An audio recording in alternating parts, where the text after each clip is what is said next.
Nuevamente buenos días. Les damos la bienvenida también a las personas que nos visitan esta mañana. Vamos a tener una breve meditación de este capítulo 23 del segundo libro de los Reyes. Y hermanos, nos encontramos eh, casi finalizando la historia que nos es narrada en este libro de los Reyes. El día de hoy vamos a observar eh, un poco más al respecto de la vida de Josías y también el reinado de dos de sus hijos, para posteriormente, que siguientes capítulos, el autor nos va a mostrar cuál fue el resultado de todo esto que escribió. Es decir, Judá no se arrepiente y es llevada cautiva y sufren las consecuencias de su pecado. Pero nuestro capítulo de esta mañana nos habla acerca de este gran rey que, como mencionaba hace 8 días nuestro hermano Víctor, era un gran rey muy esperado, no solamente por la profecía que fue dada a Jeroboam años atrás, muchos años atrás, sino también por lo que se profetizó acerca de lo que él habría de hacer. Creo que está por demás hacernos notar que Josías es un tipo de Cristo, es un tipo de Cristo, es decir, está apuntándonos a Jesucristo. Y lo que nosotros vamos a ver en este capítulo es un poco al respecto de la vida de este gran rey y muy poco al respecto de los dos reyes que le sucedieron a él, que en realidad son sus hijos. Ya el juicio, como dice nuestro capítulo, ha sido determinado sobre Judá por el pecado de Manasés, pero Josías eh, trae esperanza, pero no solo esperanza, hermanos. Josías viene a confirmar la veracidad de la palabra de Dios. Nos damos cuenta que Josías, después de haber leído la ley de Dios, él se da cuenta que han quebrantado el pacto de Dios. Ellos se dan cuenta que han pecado en gran manera. De hecho, Josías se da cuenta que lo que están viviendo es simplemente las consecuencias de un Dios santísimo.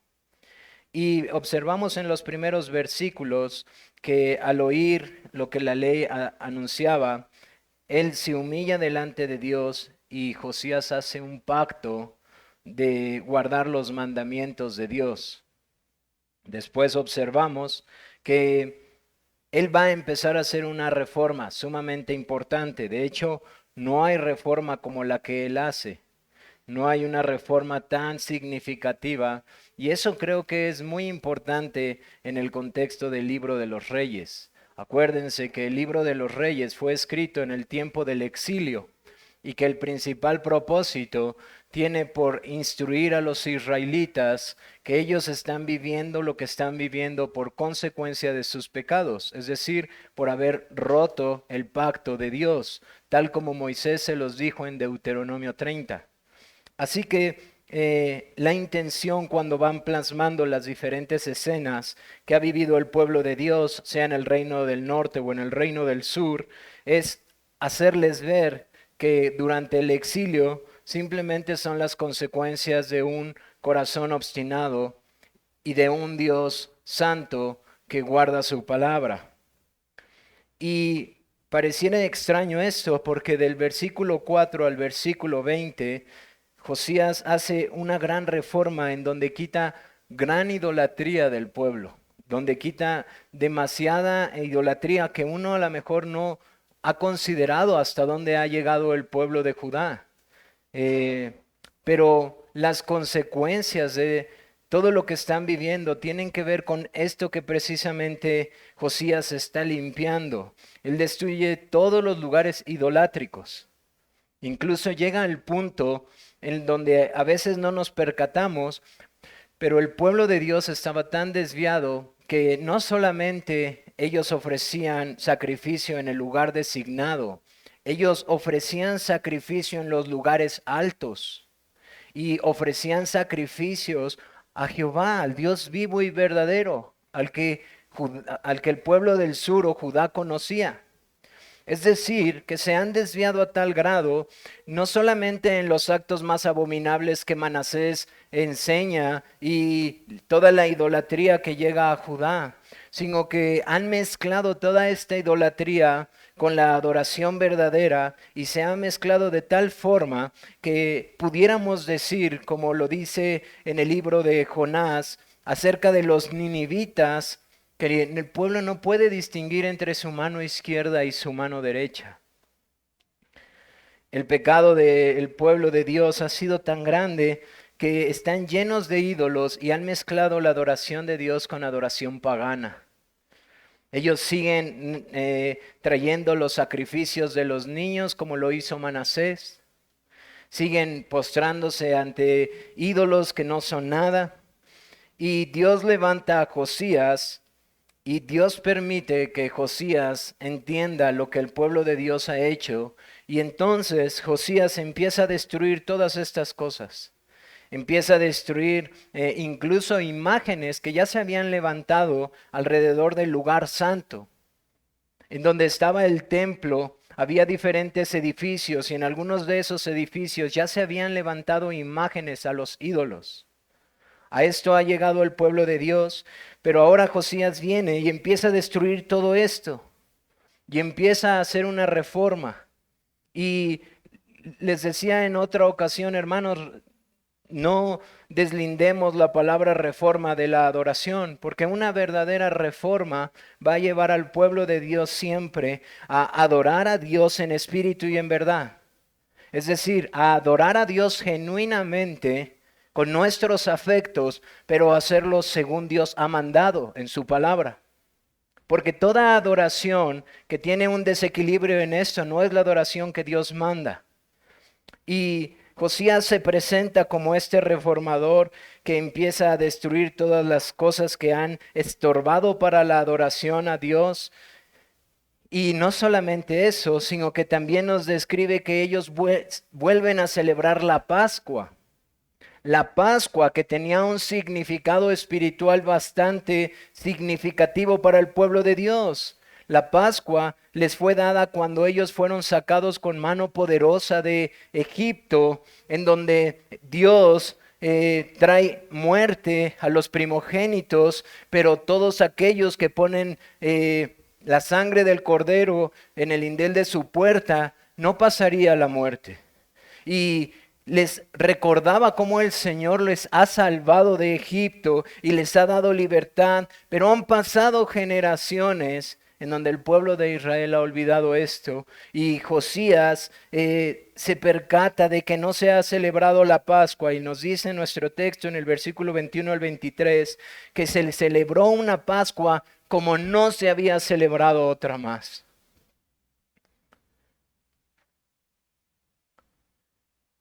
No obstante, hermanos, esta es la parte que pudiera causarnos confusión. Pero no pierdan de vista el propósito del libro, hermanos. El propósito del libro no es exaltar a Josías. El propósito del libro no tiene un sentido humanístico. No está tratando de poner a Josías en un lugar muy alto.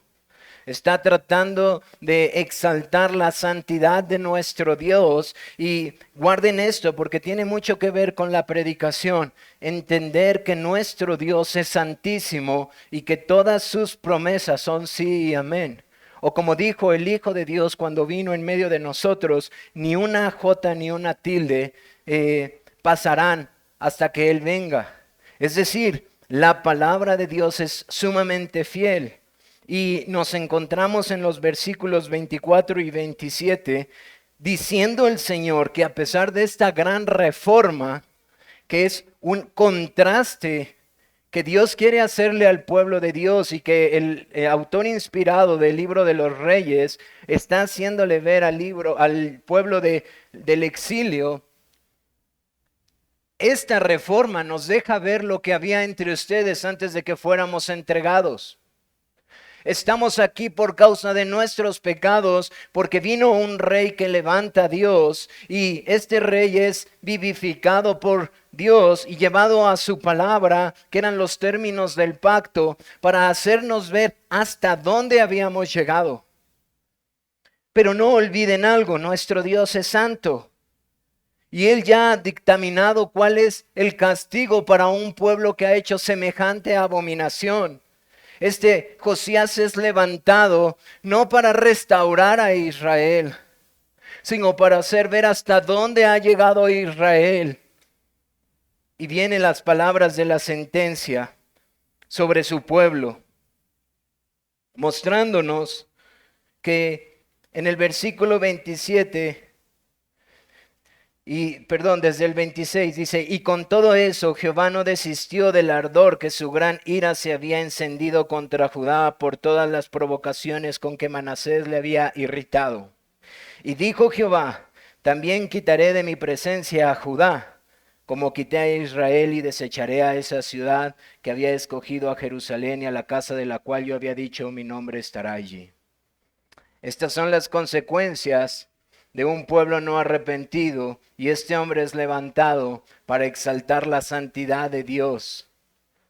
Después de él, dice nuestro texto que él muere, toma malas decisiones, hermanos. El autor del libro de Reyes no nos deja saber todo lo que está pasando. El autor de Crónicas nos deja saber un poco más. No tenemos preciso qué motivó a Josías a enfrentar al rey de Egipto. No tenemos muy claro, porque es evidente que él le dice, no vengas, porque yo no voy contra ti. No obstante, Josías se levanta y trata de enfrentarlo, y vemos que muere en esta batalla.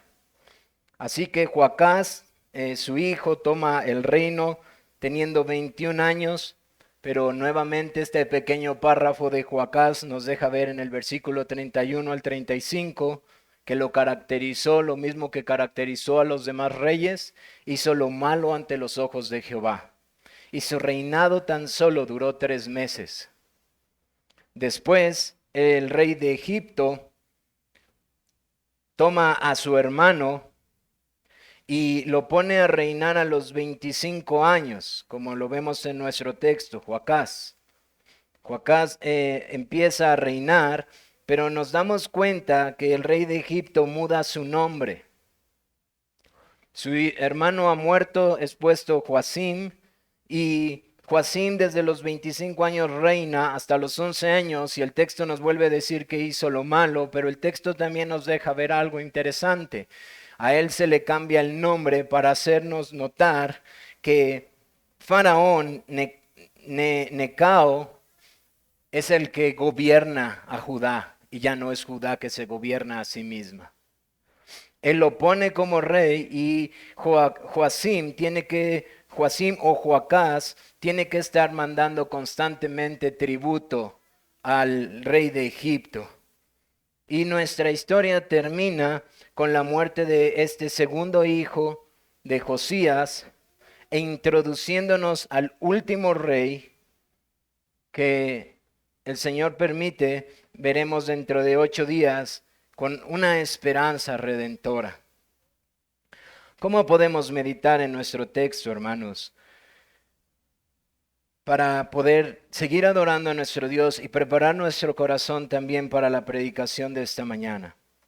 Josías es un gran reformador, hermanos, pero Josías es un gran reformador de la adoración verdadera, que nos deja ver algo muy importante. El antiguo pacto era débil. El antiguo pacto no tenía la suficiencia para cumplir los términos del nuevo pacto. O como dice el apóstol Pablo, el antiguo pacto fue dada como para niños hasta que llegara la madurez. El antiguo pacto no puede cumplir lo que demandaba. Carecía del poder para salvar al pueblo de Dios. Y ustedes se van a percatar que a través de toda la Biblia, el autor principal, que es el Espíritu de Dios, nos quiere dejar ver esto. Hoy vamos a ver más en el libro de Zacarías, pero el autor principal, nuestro Dios, en su palabra nos quiere dejar ver que el antiguo pacto carecía de poder para salvar al pueblo como pueblo. La ley tenía ordenanzas y tenía muchas ordenanzas y era capaz y suficiente de hacernos ver nuestra necesidad. Le hacía ver al pueblo de Dios su necesidad. Y es por esa razón que Jeremías, como un profeta del antiguo pacto, anuncia en los capítulos 31, verso 27 al 40, un nuevo pacto que hará Dios con Israel y con Judá. Un nuevo pacto que tiene la capacidad de hacer lo que no tiene la capacidad de hacer el antiguo pacto.